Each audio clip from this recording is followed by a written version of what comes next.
नमस्कार. आमच्या स्वामी प्रवासा चॅनलमध्ये मी पूजा तुमचं मनापासून स्वागत करते. तर माझ्या दिवसाची सुरुवात झालेली आहे आणि सगळ्यात आधी मी पहिल्यांदा भाकरी बनवणार आहे, कारण एका ठिकाणी द्यायची आहे. त्याच्यानंतर स्वामींची पूजा, देवपूजा आणि मग दिवसभर काय असेल ते. चला तर मग. तर बघा, आपण सर्वजण स्वामींची सेवा करत असतो, मनापासून स्वामींची प्रार्थना करत असतो, स्वामींचे जप करत असतो, पारायण करत असतो. स्वामींची कृपा आपल्यावरती सदैव राहावी म्हणून आपण स्वामींचे सतत नामस्मरण करत असतो.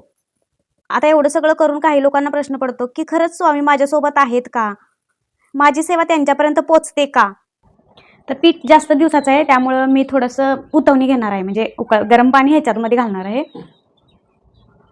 तर मला 5 भाकरी बनवायच्या आहेत. तर बघा, आपण सर्वजण स्वामींची सेवा करत असतो, मनापासून स्वामींची प्रार्थना करत असतो, स्वामींचे जप करत असतो, पारायण करत असतो. स्वामींची कृपा आपल्यावरती सदैव राहावी म्हणून आपण स्वामींचे सतत नामस्मरण करत असतो.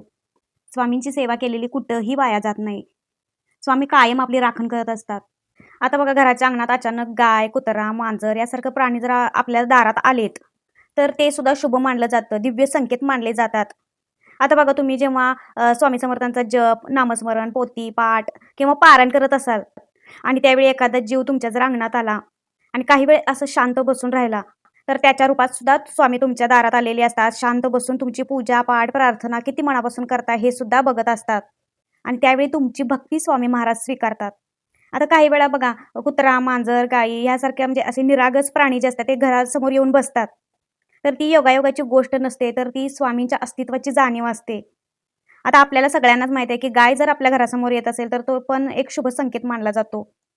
कारण आपल्या हिंदू परंपरेत गायीला अतिशय पवित्र मानलं जातं. त्याचबरोबर तिला समृद्धी आणि लक्ष्मीचं प्रतीक सुद्धा मानलं जातं. आणि म्हणून जेव्हा गाय दारात येते, तेव्हा तिला भाकरी तुकडा आपल्याकडे काही असेल ते तिला चारायचं.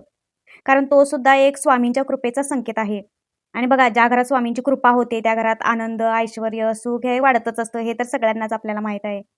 आता बघा, त्याच प्रकारे कुत्रा किंवा मांजर अचानक तुमच्या घरात येऊन बसत असेल, तर तो सुद्धा एक आध्यात्मिक महत्त्वाचा संकेत मानला जातो. कारण बघा, असे निरागस प्राणी स्वामींचे दूत म्हणून आपल्याकडे येतात. तर तो योगायोग नसते, स्वामींच्या उपस्थितीची सूक्ष्म जाणीव असते आपल्याला. जर असे निरागस प्राणी आपल्या अंगणात येत असतील, तर त्यांच्याकडे दुर्लक्ष करायचं नाही. किंवा बघा, त्यांना हाकलून सुद्धा द्यायचं नाही. कारण स्वामींच्या कृपेमुळेच ते आपल्यापर्यंत पोहोचलेले असतात. तर बोलत बोलत इथं माझ्या भाकरी सुद्धा झालेल्या. सगळ्यात आधी मी भाकरी बनवून घेतलेल्या होत्या आणि नंतर मग देवपूजा वगैरे केली होती आज.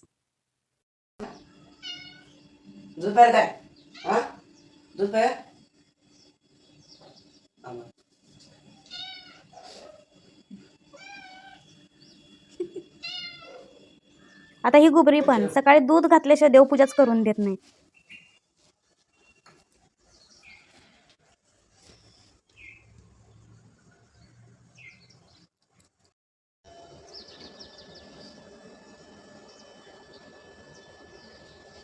अजून थोडासा अंधार आहे. किती छान वातावरण, पक्ष्यांचा आवाज वगैरे किती छान येत आहे.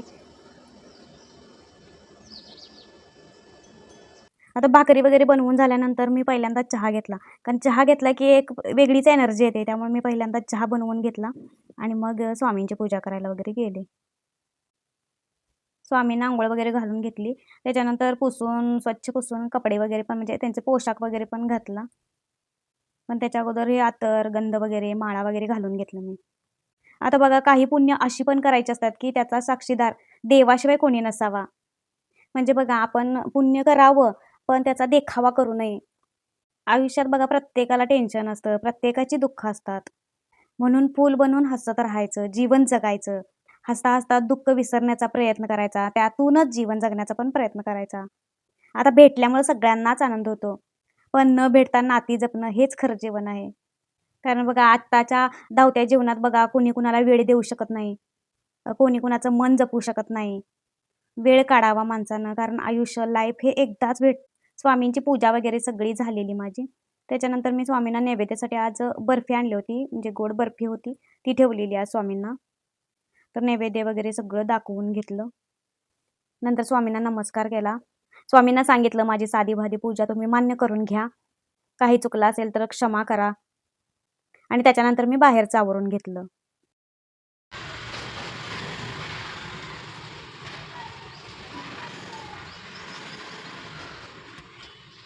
तर तर आता माझ्या स्वामींची पूजा पण झालेली आहे, तुळशीची पूजा झालेली आहे. तुळशीला आज मी पाणी घातलेलं नाही, कारण आज बुधवार आहे. बुधवार आणि रविवारी तुळशीला पाणी घालायचं नसतं, कारण तुळशी मातेचा उपवास असतो, म्हणजे तुळशीचा उपवास असतो रविवार आणि बुधवारी.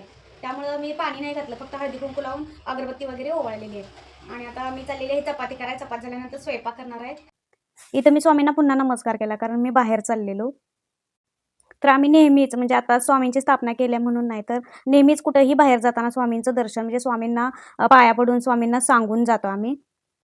स्वामींना आम्ही देव किंवा गुरुच फक्त मानत नाही, तर आम्ही आमच्या घरातले एक व्यक्तीच मानतो. जसं की आपण आपल्या घरातल्या मोठ्यांना सांगतो, की आम्ही थोडंसं बाहेर चाललोय, घराकडे लक्ष असू दे, आम्ही लगेच येतो. त्याच पद्धतीने मी स्वामींना सुद्धा म्हणजे मीच नाही तर सगळेच सांगतात, की आम्ही जरा जाऊन येतो. तर आम्ही मॉलमध्ये आलो होतो, म्हणजे लय मोठा काही नाही आहे, पण छोटा मॉल आहे. किरकोळ आपलं साहित्य घ्यायचं होतं म्हणून आलेलो आम्ही. खरं तर वॉशिंग मशीनचं लिक्विड संपलेलं आणि ते घ्यायचं होतं. आम्हाला एकच वस्तू घ्यायची होती. पण तिथे गेल्यावर आपल्याला आपली एक सवय असते, की काहीतरी विसरलेलं असतं आणि ते दिसले की आपण ते घ्यायचं. तर माझं पण तसंच झालेलं. एकच घ्यायसाठी गेलेले, पण जवळ-जवळ 4-5 वस्तू घेतल्या आम्ही तिथल्या. तर वॉशिंग मशीनसाठी मी हे लिक्विड वापरते. एरियलचं आहे, 3 लिटरचं आहे.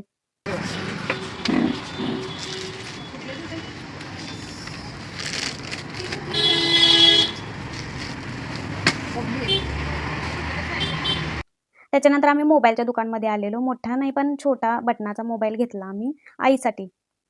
तर हा घेतला आम्ही आईसाठी मोबाईल घेतलेला आहे. जिओचा आहे बटनाचा. तर हा असा हँडसेट आहे, बटनाचा मोबाईल आहे. जिओचा आहे. तिला असा Android वगैरे वापरता येत नाही. त्यामुळं तिचा होता तो खराब झालेला आणि दुरुस्त पण होत नव्हता. तर हा मी घेतला बटनाचा मोबाईल. तर असा गेला आमचा दिवस आजचा. श्री स्वामी समर्थ.